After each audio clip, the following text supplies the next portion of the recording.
নিখিল বড়ো ছাত্ৰ সন্থাৰ পৰা আমাৰ স্পষ্ট কথা এইটোৱে बिटिसि इलेक्शनखौ लानानै दिपेन बर' बिथाङा गेदेर खेंफ्रुथि होबाय रायजोफोर नोंथाङा शकबो जानो हागौ आरो खायफाया मोजां मोननो हागौ जोंनि पार्टिखौ सापर्ट होबाय दिपेन बर' सार होननानै फुल भिडिअ होनो थांगासिनो दं बिनि सिगां आं सर्टैनो खिथालांबावनो गोसो जायो डक्टर अंकुर अग्रवाल जाय इउर'लजिस्टनि स्पेसियेल बियो एप'ल'निफ्राय गाबोन जोंनि फार्मासियाव फैनो थांबावगासिनो दङ बे जाहैबाय बेसरगाव मेडिकेल कलेज अर्थात क'क्राझार मेडिकेल कलेजनि सेराव थानाय मेडिक्युर फार्मासियाव बेयाव नोंथाङा kidney problem urine problem prostate problem bladder problem any stomach problem बय ट्रिटमेन्ट मोनगोन जायफोरा कन्टेक्टआव आं दहायनिफ्रायनो होबोगासिनो दङ बुकिं खालामदो गाबोन फैनो हागोन फुंनि 10 बाजिनिफ्राय 2 बाजिसिम कास्टमारा बारा जायोबाथ' जोङो गोबावसिन खालामनांगौ बाव डक्टरा किडनी इउरिन प्रस्टेट आरो ब्लाडार प्रब्लेमखौ ट्रिटमेन्ट होफैगोन बिनि थाखायनो जायफ्रा बिनि ट्रिटमेन्ट नांगौ दानिफ्रायनो बुकिं खालाम गाबोन अर्थात 14 सेप्तेम्बरावहाय बेसरगाव मेडिकेल कलेज सेराव डक्टरा फैनो थांगासिनो दङ नैबे आं खौरांखौ सर्टैबाबो होबाय जोंनि गथ'फोर दङ बेयाव बुकिं खालामहरनानै लाबानो जाबाय गासैबो मस्ट वेलकाम जायफ्रा बेमार दङ मानो होनब्ला प्रिभेन्सन इज बेटार देन कियर होननाय मोनसे सोदोब दङ माने बारा जानायनि सिगांनो होबथाखानाया माने सोखास्रानायनिफ्राय होबथानाया साबसिन होबथाग्रोखायोबा हामलांनो गोरलै जायो जिखुनु जा दा मेन खौराङाव फैनोसै दिपेन बर' बिथां सारा मा बुंदों টিয়াৰ নিৰ্বাচন সমাগত আগন্তুক 22 ছেপ্টেম্বৰত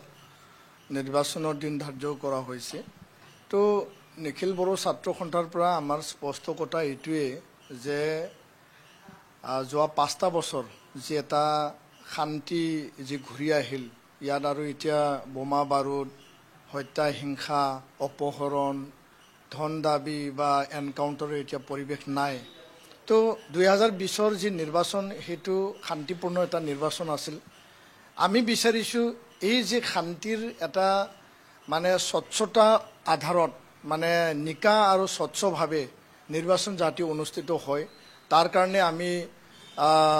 অসম ৰাজ্যিক নিৰ্বাচন আয়োগক আমি দাবী জনাইছো আহ্বান ৰাখিছো ৰাজ্যপাল যেহেতু শিক্ষিত মুৰব্বী আৰু অসম চৰকাৰ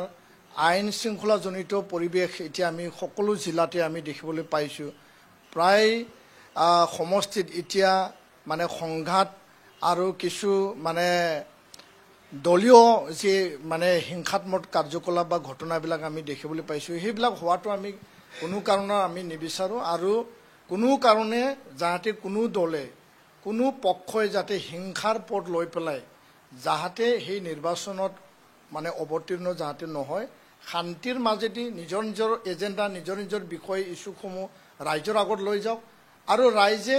বিবেচনা কৰি পেলাই নিজেই সিদ্ধান্ত ল'ব ইয়াৰ কাৰণে আমাৰ কথাটো হ'ল যে আমাক 2020 চনৰ পিছত এখন ভাল চৰকাৰ লাগে গুড গভৰ্নেন্স আমি সদায় বিচাৰিছো আৰু লগতে বিটিআৰত যে শান্তি ঘূৰি আহিছে এইটো চিৰস্থায়ী চিৰযুগমীয়া হ'ব লাগে বিটিআৰ শান্তি চুক্তি প্ৰতিটো দফা ৰূপায়ণৰ কাৰণে যোৱা 5টা বছৰ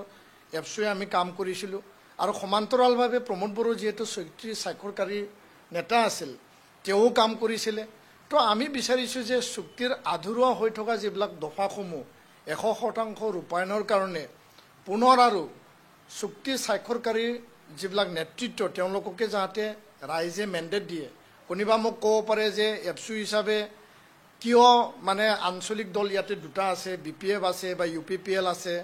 ৰাষ্ট্ৰীয় দল ইয়াত খেলিছে বিজেপি কংগ্ৰেছ কিয় প্ৰমোদ বড়োৰ প্ৰতি দৰত বা কিয় ইউপিপিএলৰ প্ৰতি এফচুৱে কিয় দৰত সেই কথাটো মোক প্ৰশ্ন কৰিব পাৰে বা মোক বিভিন্ন গালি গালাজ কৰিব পাৰে মই দীঘলীয়া 20-25টা বছৰ মই বিটিআৰত মই ৰাজনীতি দেখিছোঁ 2005ৰ পৰা অসমৰ ৰাজনীতি বা পাৰ্লিমেণ্টৰ ৰাজনীতি মই দেখিছোঁ আৰু মনে প্ৰাণে মই যোনটো বুজিছোঁ যে 17টা বছৰ 15টা বছৰ হাগ্ৰামা মহিলাৰীক এটা সুযোগ দিয়া হ'ল হাগ্ৰামা মহিলাৰী ডাঙৰীয়া যিখিনি ভাল কাম কৰিব পাৰিছিল তেওঁ কৰিলে আৰু যিখিনি নোৱাৰিলে তেওঁ এৰি থৈ গ'ল এতিয়া 5টা বছৰ প্ৰমোদ বড়ো ডাঙৰীয়াই কাম কৰিছে আৰু 5টা বছৰ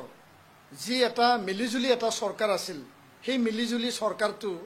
তেওঁলোকে যিখিনি পাৰে কৰিলে চৰকাৰ এটা কৰিবলৈ যাওঁতে কাম কৰিবলৈ যাওঁতে ভাল বেয়া সদায় থাকে ৰাইজে বিবেচনা কৰিব কোনটো ভাল কাম আছিল কোনটো বেয়া কাম আছিল তো বিবেচনাৰ আধাৰত মই ভাবোঁ যে চুক্তি ৰূপায়ণ আধৰুৱা হৈ আছে ইয়াৰ কাৰণে ভাল চৰকাৰ আৰু চুক্তি স্বাক্ষৰকাৰী নেতৃত্বে যি এটা সিদ্ধান্ত লৈছিল সেই সিদ্ধান্তৰ প্ৰতি আগবাঢ়ি যাব লাগে এই ক্ষেত্ৰত মই এইটোও আহ্বান জনাম যে ৰাষ্ট্ৰীয় দলে যোনটো মানে দিল্লী আৰু দিছপুৰ তেওঁলোকে বিটিআৰখন আগুৱাই নিয়াৰ ক্ষেত্ৰত শক্তিশালী ৰূপত উন্নয়নৰ ক্ষেত্ৰত যাহাতে ৰাষ্ট্ৰীয় দলে সদায় আশীৰ্বাদ সহায় সহযোগিতা তেওঁলোকে যাহাতে আগবঢ়ায় আৰু সমৰ্থন কৰি সহায় কৰি সহযোগিতা কৰি পেলাই বিটিআৰটো শক্তিশালী ৰূপত যে আত্মনিয়ন্ত্ৰণৰ যি বিটিআৰ যি এটা সুকীয়া ৰাজ্যৰ যি আন্দোলন চলিছিল তাৰ পিছত বিটিচি আৰু বিটিআৰ চুক্তি হ'ল এতিয়া ৰাইজে সুকলমে সকলো জাতি জনগোষ্ঠী ৩৫ লক্ষ জাতি জনগোষ্ঠীৰ ২৬টাকে জনগোষ্ঠী একেলগে মিলি পেলাই ইয়াত কোনো বড়ো অনাবড়ো পৰিৱেশ নাই কোনো হত্যা হিংসাৰ পৰিৱেশ নাই গোষ্ঠী সংঘৰ্ষৰ পৰিৱেশ নাই ভাতৃঘাতী সংঘৰ্ষৰ এতিয়া পৰিৱেশ নাই তো সকলোৱে মিলি আগবঢ়াটো দিল্লী আৰু দিছপুৰো সদায় সহায় সহযোগিতা কৰিব লাগে মই এইটো কামনা কৰোঁ মই এইটো বিচাৰোঁ আৰু আঞ্চলিকতাবাদী শক্তিয়ে নেতৃত্ব লৈ পেলাই ৰাষ্ট্ৰীয় দলে সহায় কৰি পেলাই আৰু সকলোৱে এটা ভাল এটা মন লৈ পেলাই সেই নিৰ্বাচনটো যাতে আগবঢ়াই নিয়ে মই তাৰ কাৰণে কৈছোঁ মই কোনো দলক ভাল বা বেয়া মই ক'ব বিচৰা নাই আমাৰ দৃষ্টিভংগীৰ কথা মই প্ৰথমবাৰ আপোনাৰ মিডিয়াৰ আগতে মই স্পষ্টকৈ দাঙি ধৰিলোঁ এনেকুৱা এটা হ'ব পাৰে নেকি যে বিটিআৰ চুক্তি স্বাক্ষৰকাৰীসকলে বিগত 5 বছৰে তেওঁলোকে শাসন কৰিলে চুক্তিখনৰ বহু দফা এতিয়াও আধৰুৱা হৈ আছে মানে অনগয়িং প্ৰচেছত আছে গতিকে সেইখিনি সম্পূৰ্ণ কৰাৰ স্বাৰ্থতে এই চুক্তি স্বাক্ষৰকাৰীসকলক আৰু এটা কাৰ্যকালৰ বাবে সুযোগ দিয়া উচিত এই কথাটো আপুনি নাই 5টা বছৰ এটা দিশত যদি ক'বলৈ যায় বহু দীঘলীয়া এটা সময় আৰু আন দিশত যদি ক'বলৈ যায় যিবিলাক মানে সাংবিধানিক প্ৰক্ৰিয়া যিবিলাক আইনী প্ৰক্ৰিয়া আৰু যিবিলাক প্ৰশাসনিক প্ৰক্ৰিয়া ইয়াত 5টা বছৰটো মানে বহুত দীঘল বুলি ধৰিব পৰা নাযায় কিছুমানে ক'ব পাৰে যে 5টা বছৰ সুযোগ দিলোঁ তো ইয়াৰ কাৰণে ডিচেম্বৰ মাহত মানে এই চৰকাৰৰ কাৰ্যকালটো আছিল কিন্তু আগতীয়াকৈ যিহেতু বিধানসভা সমাগত সেইটো কাৰণে আগতীয়াকৈ ছেপ্টেম্বৰ মাহতে কৰা হ'ল 5টা বছৰো এই চৰকাৰে কাম কৰিবলৈ সুযোগ নাপালে কোনোবাই ক'ব পাৰে যে মই চৰকাৰ ফেভাৰ আমাৰ বিবেচনা আধাৰতে কৈছোঁ তো ইয়াৰ কাৰণে আমি বিচৰা নাই যে অসম চুক্তি 40টা বছৰ আজিও ৰূপায়ণৰ কাৰণে আছুৱে কাম কৰি আছে এজিপি সেই সময়ত মানে এটা আঞ্চলিক শক্তি হিচাপে চুক্তিৰ পিছত জন্ম লাভ কৰি তেওঁলোকেও চৰকাৰ চলাইছিল আমি বিচাৰিছোঁ যে 15টা বছৰ এটা দলক সুযোগ দিলে এতিয়া 5টা বছৰ এটা দলক সুযোগ দিলে এই 5টা বছৰত মানে পূৰ্ণাংগ এটা শান্তি এটা সমন্বয় এটা ভাতৃত্ববোধ গঢ় হৈ উঠিল ইয়াত মানে বড়োৰ লগতে আন আন জাতি জনগোষ্ঠীৰ অধিকাৰৰ কথাও এতিয়া সম অধিকাৰ সমন্বয় মানে এতিয়া ইয়াত সন্নিৱিষ্ট হৈ আছে তো আৰু 5টা বছৰ মানে এই চৰকাৰক যদি আমি আগুৱাই নিব পাৰোঁ তেতিয়াহ'লে চুক্তি স্বাক্ষৰ কৰাৰ ক্ষেত্ৰত যোনটো 125 সাংবিধানিক এটা সংশোধনী বিধেয়ক আনিব লগা আছে যাৰ দ্বাৰা সীমা বাঢ়িব যাৰ দ্বাৰা সমষ্টি বাঢ়িব যাৰ দ্বাৰা তাৰ পাৱাৰ এণ্ড ফাংচন ডিপাৰ্টমেণ্ট বাঢ়িব যাৰ দ্বাৰা VCDC নিৰ্বাচন ইলেকশ্যন হ'ব এতিয়া এডহক কমিটি হোৱাৰ কাৰণে ক'ৰবাত PMAYৰ কেলেংকাৰী হৈছে ক'ৰবাত ভাল কাম হৈছে ক'ৰবাত মানে VCDCবিলাকে যোৱা 15টা বছৰত জব কাৰ্ড ঘৰত লৈ গৈছিল এতিয়া নিজৰ হাতত এইটো গতাই দিয়া এটা সুযোগটো পালে